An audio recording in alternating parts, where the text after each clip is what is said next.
झाड़ियों के पीछे एक घायल अवस्था में युवती मिलती है। जब युवती को बाहर निकाला जाता है तो उसके गले से खून रिस रहा होता है। लोग समझ नहीं पा रहे होते हैं कि आखिर ये युवती कौन है, क्योंकि जब उसकी शिनाख्त की जाती है तो वह युवती उस गांव की नहीं होती है। आखिर कौन था जिसने हत्या की साजिश रची थी, और कौन थी वो युवती, और कहाँ की रहने वाली थी, और कौन था वो व्यक्ति जो उसके साथ इतना बड़ा क्राइम करके चला गया था।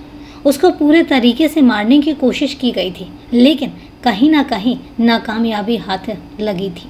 कहते हैं ना कि जिसको राखे साइयाँ मार सके ना कोई। आखिर उस युवती के साथ होता क्या है, और उस युवती के साथ ये सब किसने किया था, ये हम जानेंगे आज की कहानी में पूरे विस्तार से। लेकिन उससे पहले नमस्कार दोस्तों, मैं एडवोकेट आरडी आपका चैनल पर स्वागत करती हूं और उम्मीद करती हूं कि आप सब लोग स्वस्थ होंगे, सुरक्षित होंगे। दोस्तों, अगर आप अपने इस परिवार में नए हैं या अभी तक आपने चैनल को सब्सक्राइब नहीं किया है तो मेरी हम्बल रिक्वेस्ट है कि सबसे पहले आप चैनल को सब्सक्राइब कर लें और इसके साथ ही बेल आइकन जरूर प्रेस करें फर्दर नोटिफिकेशन के लिए। और इसके साथ ही कहानी में लास्ट तक बने रहें और कहानी के बारे में आपकी क्या राय है कमेंट करके ज़रूर बताएं, और आपके कमेंट्स के जवाब मैं वीडियो के लास्ट में ज़रूर दूंगी। और हाँ, एक बात ज़रूर आपसे कहनी थी, जिस तरीके से आप लोग सपोर्ट कर रहे हैं, जिस तरीके से आप लोग सहयोग कर रहे हैं, तहे दिल से धन्यवाद। देखकर खुशी होती है कि आप लोग मेरे एफर्ट्स को एटलीस्ट सराहते तो है ना। इससे मुझे भी मोटिवेशन मिलता है नई नई कहानियाँ क्राइम की आप तक पहुँचाने में। तो चलिए दोस्तों, तहे दिल से धन्यवाद, और अब आपका समय नहीं लेते और आते हैं कहानी पर और जानते हैं कि आज की आखिर ये कहानी है क्या। उत्तर प्रदेश के जिला एटा के थाना मलावन क्षेत्र के गांव बहादुरपुर का एक आदमी नहर की पटरी से होता हुआ अपने खेतों पर जा रहा था। तभी उसे नहर की पटरी के किनारे वाली झाड़ियों में किसी लड़की के कराहने की आवाज़ सुनाई दी। वह आवाज़ सुनकर चौंका। जब उसने झाड़ियों के पास जाकर देखा तो खून से लथपथ एक युवती करा रही थी। उसने नीले रंग का सूट पहना हुआ था। उस आदमी ने हिम्मत करके पूछा, कौन है? लेकिन युवती की ओर से कोई आवाज़ नहीं आई। उस व्यक्ति ने शोर मचाया तो इधर उधर से गुजर रहे लोग भी वहां पहुंच गए। उन्होंने जब झाड़ियों में घायल युवती को देखा तो उसे झाड़ियों से बाहर निकाला। युवती की गर्दन से खून रिस रहा था। युवती उनके गांव की तो नहीं थी, इसलिए उसे पहचान नहीं पाए।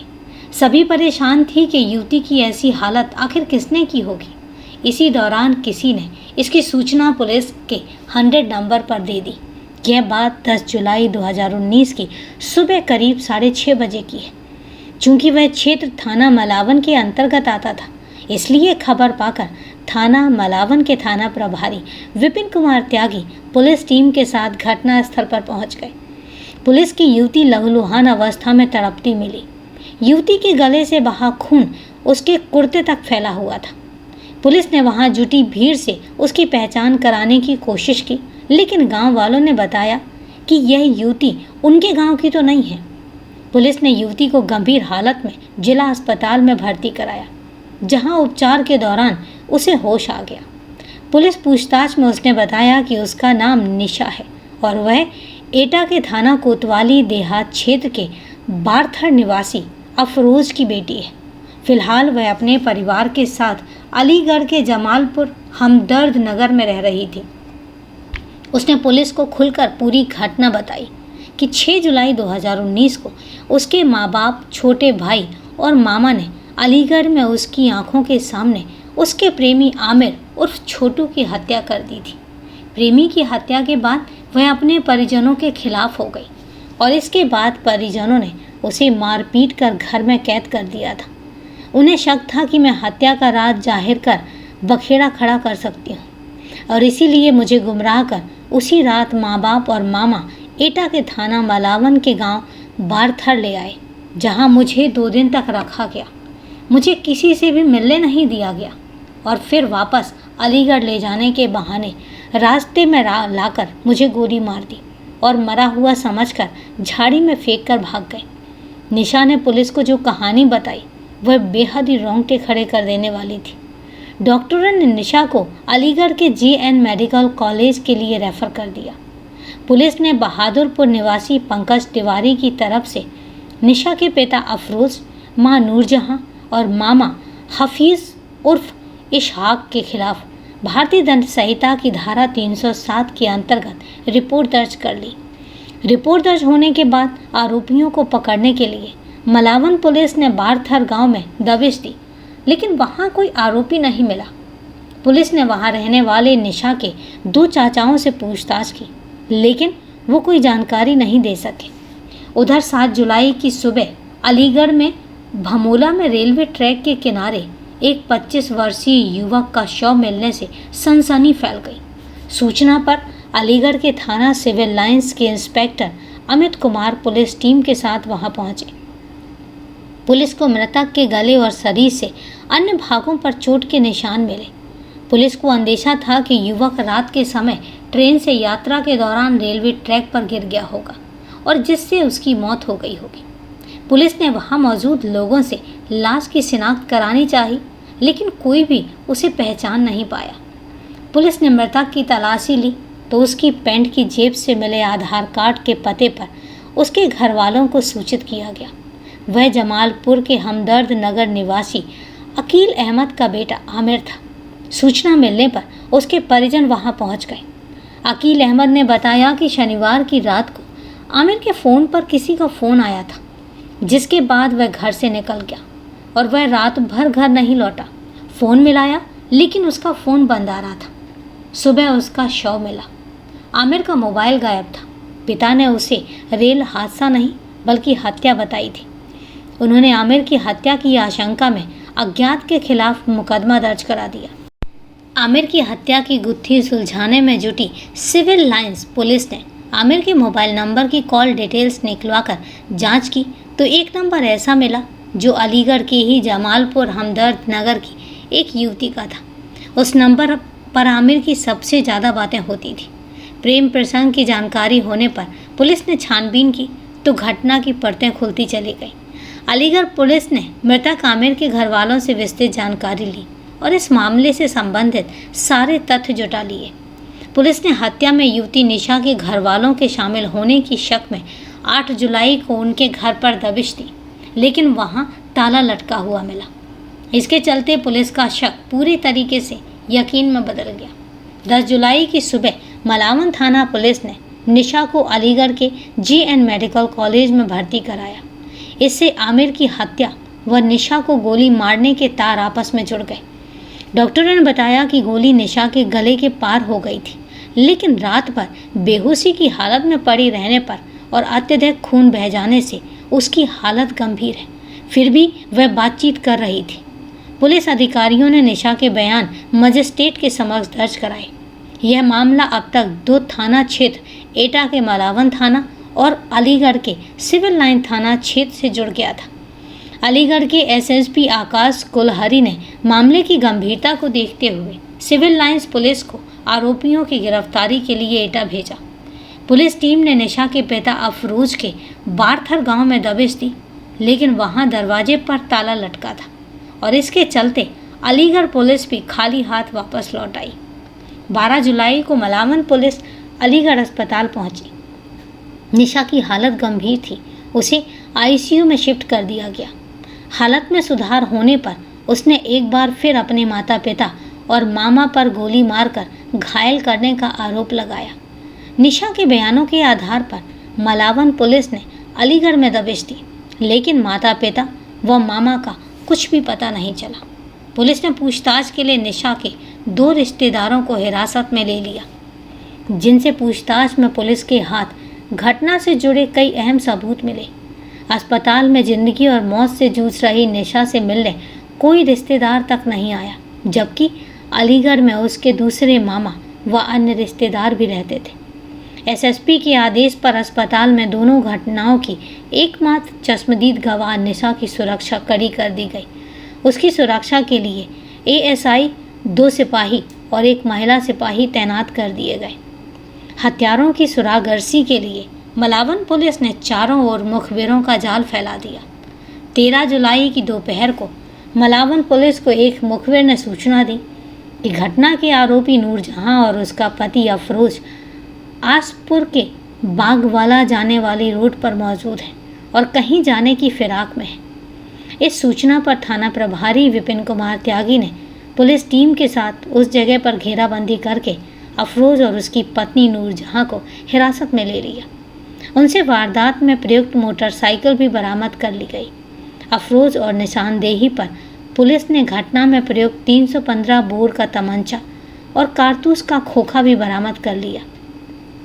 केस का खुलासा होने पर एसएसपी एटा स्वप्निल ममगाई ने प्रेस वार्ता आयोजित की और पुलिस पूछताछ और पत्रकारों के सामने निशा के माता पिता ने आमिर की हत्या और अपनी बेटी निशा की हत्या की कोशिश करने की जो कहानी बताई वो कुछ इस प्रकार थी। 25 वर्षीय आमिर 7 भाइयों में दूसरे नंबर का था। उसका बड़ा भाई सलमान पिता अकील के साथ बिजली के काम में हाथ बटाता था, जबकि आमिर टाइल्स लगाने का काम करता था। इसी दौरान उसकी मुलाकात निशा के पिता अफरोज से हुई। अफरोज राजमिस्त्री का काम करता था और इसी के चलते आमिर का निशा के घर आना जाना शुरू हो गया। सुंदर और चंचल निशा को देखते ही आमिर उसकी ओर आकर्षित हो गया। निशा की नज़रें जब आमिर से टकराती तो वह मुस्कुरा देता। यह देखकर निशा नज़रें झुका लेती थी। आंखों ही आंखों में दोनों एक दूसरे को दिल दे बैठे। जब भी आमिर निशा के पिता को काम पर चलने के लिए बुलाने आता, उस दौरान उसकी मुलाकात निशा से हो जाती। धीरे धीरे दोनों बातचीत करने लगे और दोनों ने एक दूसरे को मोबाइल नंबर भी दे दिए। दोनों की अक्सर बातें होती रहती थी। बेटी के प्रेम संबंधों की जानकारी होने के बाद अफरोज आमिर से नाराज और दूर रहने लगा। इतना ही नहीं, वह निशा के साथ भी मारपीट कर चुका था। लेकिन प्रेमी युगल दुनिया से बेखबर अपनी दुनिया में मस्त रहते थे। निशा उम्र के ऐसे मोड़ पर थी जहां उसके कदम बहक सकते थे। इसके चलते अब घर वाले 24 घंटे उस पर नज़र रखने लगे थे।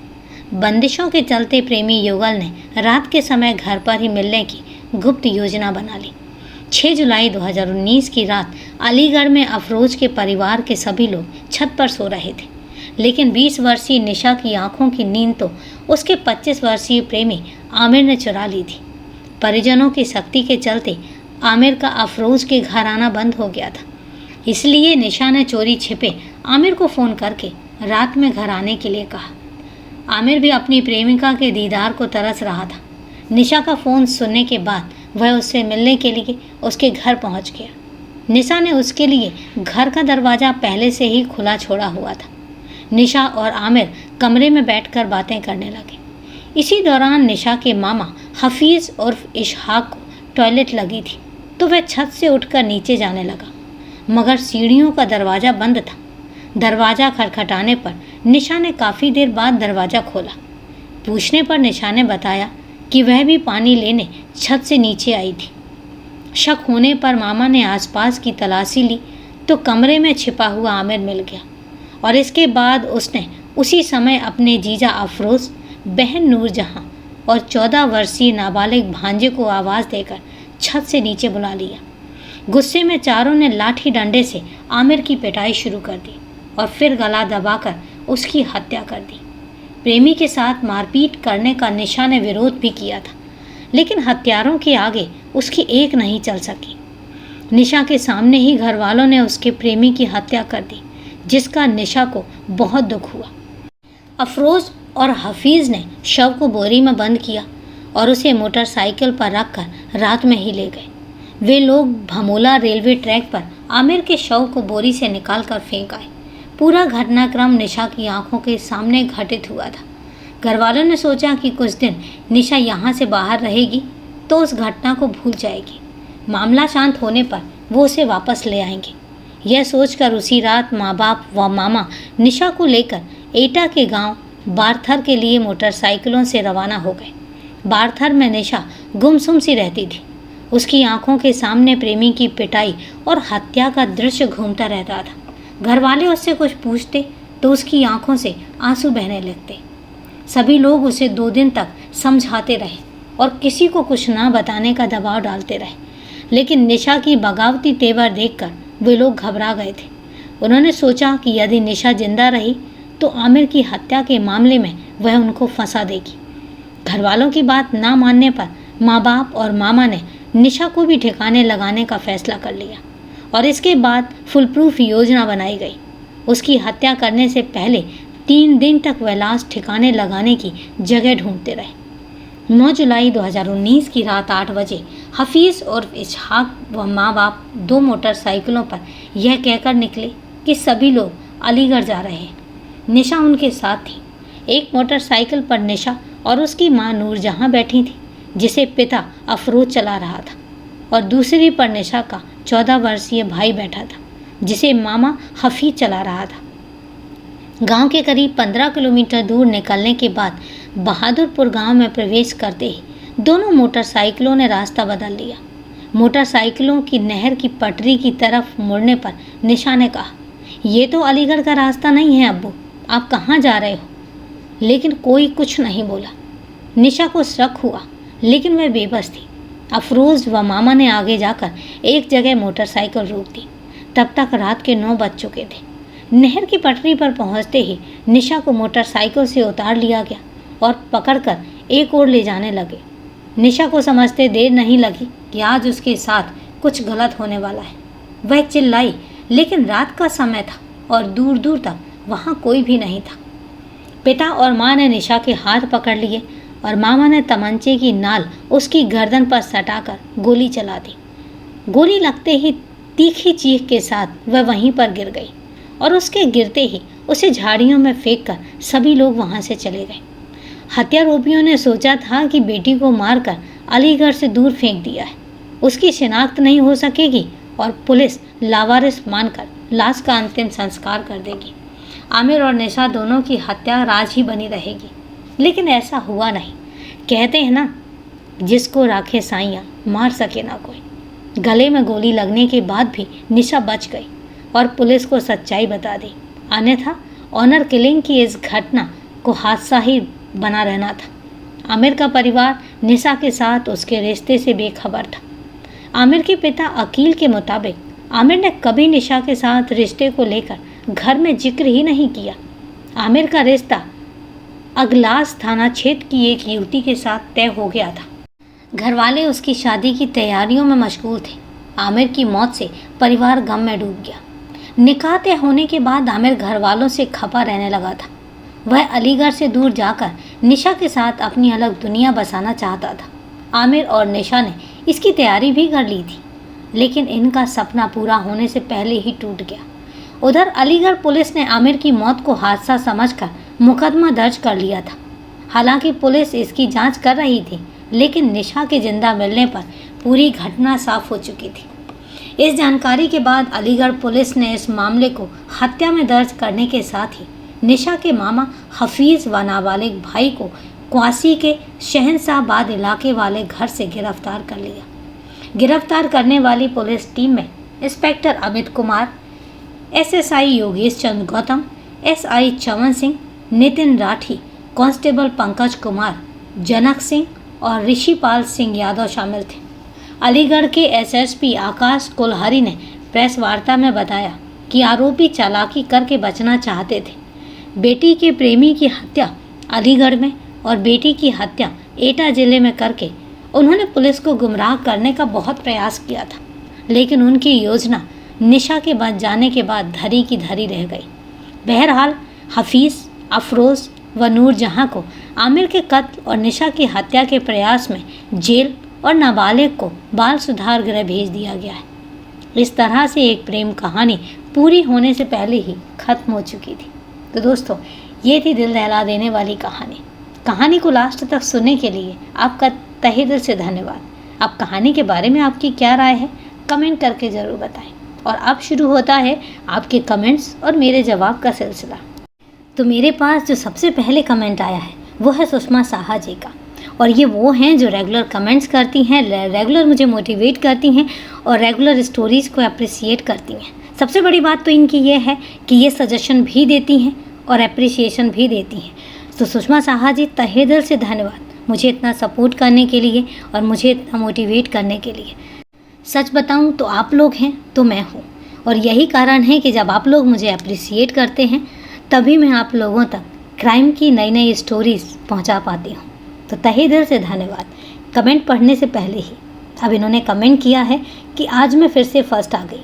तो थैंक यू वेरी मच कि आप इतना वेट करती हैं और आप इतने मोटिवेट तरीके से कमेंट करके मुझे मोटिवेट करती हैं। तो तहे दिल से धन्यवाद। उन्होंने एक स्टोरी पर कमेंट किया है कि एक मर्मस्पर्शी सत्य कथा। हकीकत बात यह है, वैसे तो क्राइम स्टोरी जो हैं वो हमेशा ट्रू स्टोरीज़ पर बेस्ड होती हैं और ट्रू स्टोरीज़ ही होती हैं, लेकिन हकीकत बात यह है कुछ स्टोरीज ऐसी होती हैं जो हमें अंदर तक झकझोर देती हैं।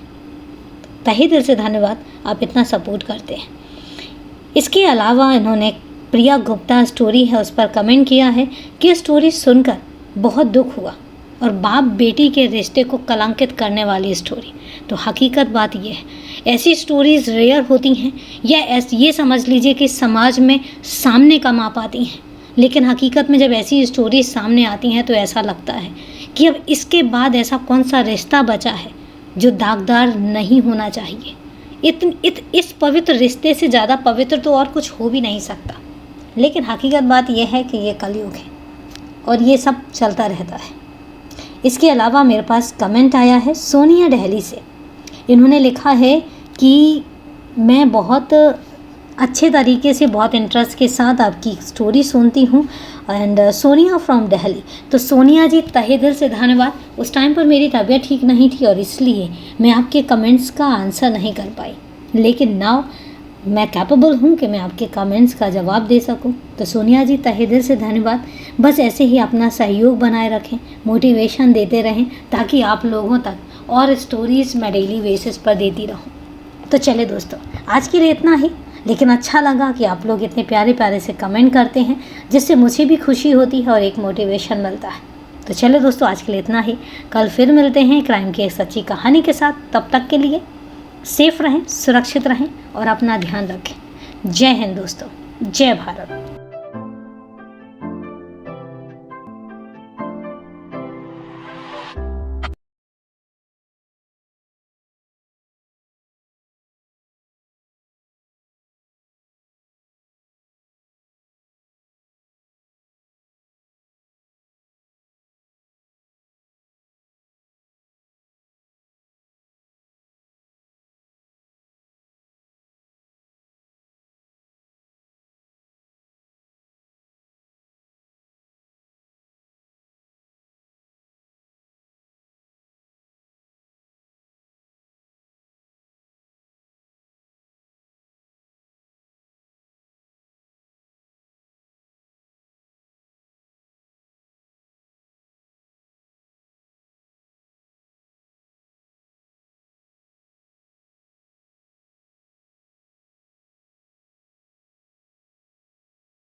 तो मेरे पास जो सबसे पहले कमेंट आया है वो है सुषमा साहा जी का और ये दिल्ली से है। और इन्होंने कमेंट किया है माय फर्स्ट लाइक। तो सुषमा जी, तहे दिल से धन्यवाद कि आप रेगुलर स्टोरीज़ को सुनते हैं और सबसे बड़ी बात है कि आप मुझे सपोर्ट करते हैं। मुझे नहीं पता था कि आप सब लोग मुझे इतना सपोर्ट करेंगे। मैं शुरुआत में सच बताऊं तो बहुत डर रही थी, लेकिन जब आप लोगों का प्यार और आप लोगों का सपोर्ट मिलता है तो थोड़ा सा हौसला मिलता है और दिल करता है कि नहीं, अब आगे की स्टोरीज़ भी आप लोगों तक ज़रूर पहुंचाऊं। तो तहे दिल से धन्यवाद सुषमा जी, बस ऐसे ही सपोर्ट अपना बनाए रखिए। इसके बाद मेरे पास अगला कमेंट आया है तनु सोलंकी जी का। तनु सोलंकी जी ने कमेंट किया है कि अगर कोई मुस्लिम इस टाइप की एक्टिविटीज़ करता या इस टाइप का क्राइम करता तो लोग जाति पाति में बांटने लग जाते हैं। तो तनु जी, मैं हकीकत बात बताऊँ, ये हमारे समाज की विडंबना है कि हम क्रिमिनल को भी जातियों में बांट देते हैं, जबकि हकीकत बात बताऊँ तो क्रिमिनल की कोई जात नहीं होती। क्रिमिनल सिर्फ क्रिमिनल होता है, ना वो हिंदू होता है ना वो मुसलमान होता है। उसकी जो मेंटालिटी होती है वो सिर्फ क्रिमिनल की होती है और उसको किसी भी जाति पाति से ना देख के उसको सिर्फ एज अ क्रिमिनल ही देखा जाना चाहिए। आप सही हैं और मैं आपकी बात को सपोर्ट भी करती हूँ कि हमारी समाज की विडंबना है। पर तहे दिल से धन्यवाद कि आप कमेंट करते हैं और आप अपने कमेंट्स को इतना वैल्यूएबल भी बनाते हैं, तो थैंक यू वेरी मच। इसके अलावा मेरे पास अगला जो कमेंट आया है वो है विमल कुमार जी का, और विमल कुमार जी ने कमेंट किया है your voice and style of recording is so nice. तो थैंक यू विमल जी, आपके सपोर्ट के लिए, आपके सहयोग के लिए। बस ऐसे ही अपना सपोर्ट बनाए रखें, सहयोग बनाए रखें और क्राइम चैनल को देखते रहें। तो चलिए दोस्तों, आज के लिए इतना ही। कल फिर मिलते हैं क्राइम की एक सच्ची कहानी के साथ। तब तक के लिए सेफ रहें, सुरक्षित रहें और अपना ध्यान रखें। जय हिंद दोस्तों, जय भारत।